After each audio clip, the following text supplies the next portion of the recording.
ગામમાં દબાણ છે અને એ અમારો ટ્રાય ચાલી રહ્યો કે જ્યાં જ્યાં રોકાતું હોય પાણી એ બધું સાફ કરવાનો અમારો ટ્રાય ચાલી રહ્યો. દબાણ હટાવવાની વાત હોય સાહેબ, દબાણ હટાવવાની વાત હોય તો એક વ્યક્તિને નિયમ કેમ લાગુ પડે? પણ અહીં તો વધારે જ પાણી રોકાતું હતું. પાણી રોકવાની વાત જ નથી, દબાણની વાત છે. ગેરકાયદેસર બાંધકામ કરવાનો કોઈને અધિકાર છે? ના, કોઈને નથી પડતું. એ આપણો પ્રયત્ન ચાલુ જ છે કે જે ગેરઅધિકારી હટાવવાનું ચાલુ જ છે. એક વ્યક્તિને હટાવવાનું એમના પેલા નોટિસ ઉપો કે પેલા કાલે નોટિસ ઉપો છે. બધાનો ટ્રાય ચાલુ જ છે. બીજાને હટાવતો નથી. હા, જે દબાણ હશે તો હટાવવું પડશે ને. અમે તાલુકા પંચાયતથી આવ્યા છીએ. દબાણની કાર્યક્રમ ગોઠવેલો છે ગ્રામ પંચાયતે, એના ખાલી સુપરવિઝન બસ એક જ. ગામના લોકોનું કેવું છે કે ગામમાં અનેક દબાણો છે તો માત્ર એક વ્યક્તિનું કેમ દબાણ કરવું? એ ગ્રામ પંચાયતની સત્તા છે અમને.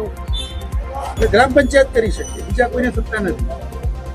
મારો પ્રશ્ન એ છે કે મારે જે મને દબાણની અરજી આપેલી હતી તે મેં પણ સામે આપી અને મારે કોઈ જવાબ મળ્યો નથી. તો જે મારે સાથે અન્યાય થયો છે અને જે બીજું બાકી દબાણ છે એ દૂર કરવા વિનંતી. ગામમાં કેટલા દબાણ છે અને તમારું જ કેમ હટાય? ગામમાં ઘણા દબાણો છે પણ એ દૂર કરાવાયા નથી અને મારું એકલું હટાવાયું તો એના માટે મેં કાર્યવાહી કરી પણ મને કોઈ જવાબ મળ્યો નથી. એમાં કોંગ્રેસ વાળાને સીટ મૂકી, ખુરશી મૂકી, એમાં લેવરાય, એમાં હવાર થઈ ગયો, વિરોધ થઈ ગયો. એટલે આખો મામલો શું છે અને ગામમાં કેટલા દબાણ છે? ગામમાં તો 80% દબાણ છે. 80% થયું, એમાં અમારું જ આવ્યું, બીજા કોઈનું ના આવ્યું. એટલે કે તમે એમ કે તમે હમણાં વોટ ભાજપમાં નહીં આલ્યા, તમે કોંગ્રેસમાં વોટ આલ્યા, એટલે અમારું પાડવાની કોશિશ કરી આ બધાને. અમારા મોટા આગેવાન હતા બધા અમારા આગળ નથી પડાયું.